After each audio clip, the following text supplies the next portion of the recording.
There was something disturbingly familiar about the video. Graphics, all pretty curves. You've made a video, Al?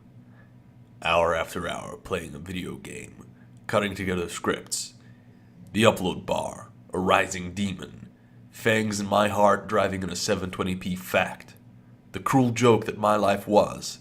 Frame after frame of playing games, writing scripts, cutting and uploading videos. A character in my own show. I was on YouTube. Funny as hell. It was the most awesome thing I could think of.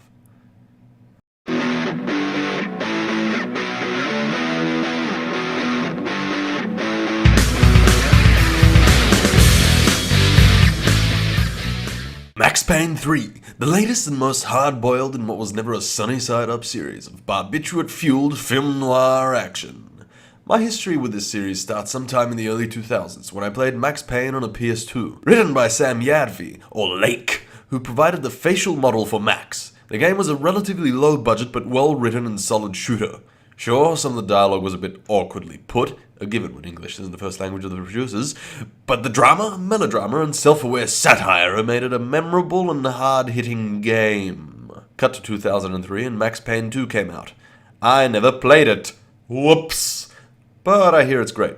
Oh, and it also launched Poets of the Fall, so you can blame or thank Sam Yadvi, or Lake, for that one. Anyhow, Max's third adventure is in Sao Paulo, Brazil, where he's spending his days alternating between getting drunk and getting more drunk. The events of the last game having broken what little stability he had until conflict in the form of some Portuguese-speaking motherfuckers causes him to revert to his old ways of popping caps in slow motion. Oh, and his, trying to be a bodyguard.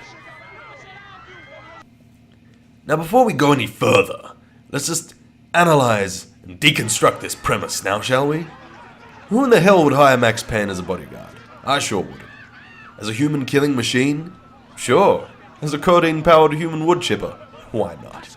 But a bodyguard? The man's greatest failure is protection. He has never been able to protect anyone he'd loved. Now, if you want a two-legged cruise missile, sure, go for Max. But to try set up the game on this premise that, yeah, he's a bodyguard now, he's some doped-up old New Yorker. It's just, we all know he's gonna be a pain in your ass. Look at me, I'm standing in a nightclub, listening to music I can't stand. I'm 5,000 miles from home, I'm armed and I'm drinking. You don't want to listen to advice from me, amigo. Where the fuck are your donuts? Oh shit!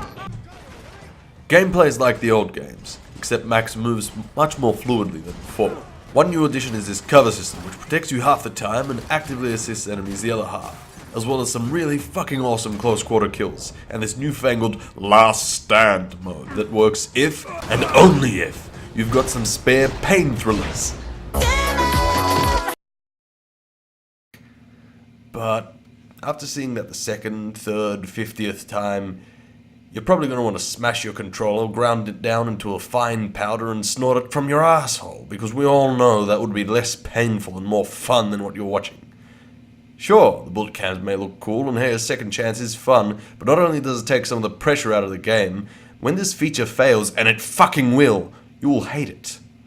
Watching Max die very slowly, in slow motion, may be fun, you know, with the same kind of excitement one might get from watching a train wreck. Well, it ain't gonna be a warm cup of milk and a blowjob. That aside, gunplay is pretty good.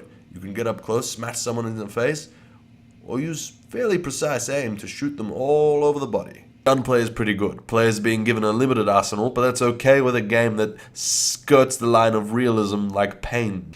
And the thing is, MP3 feels like a spin-off, and in a way it is. You feel the missing influence of the old writers, what with the finished polish they brought to the game's story.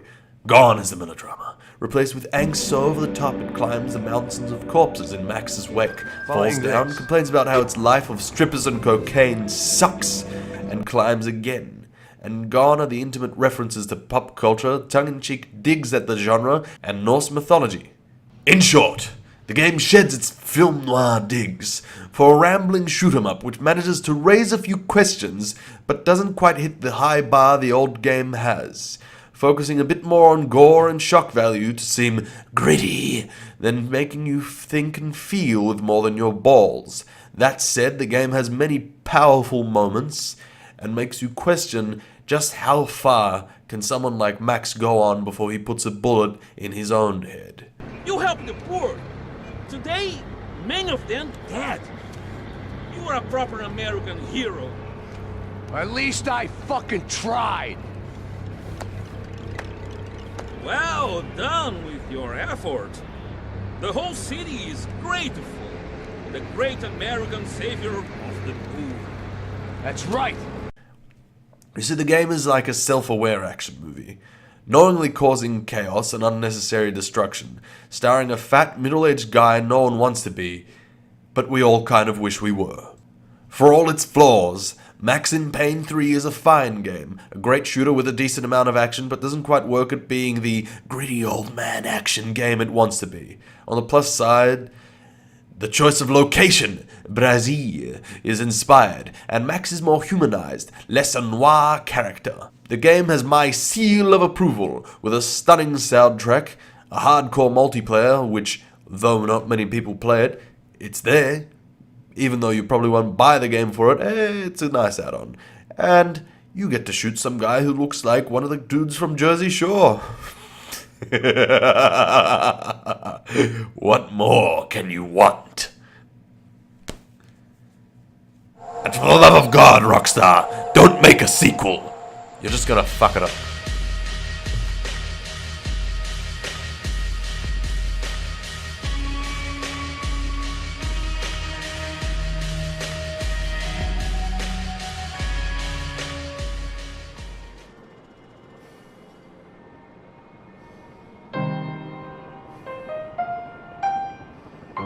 There it was, the soundtrack to my life. And, for a few seconds, came harmony.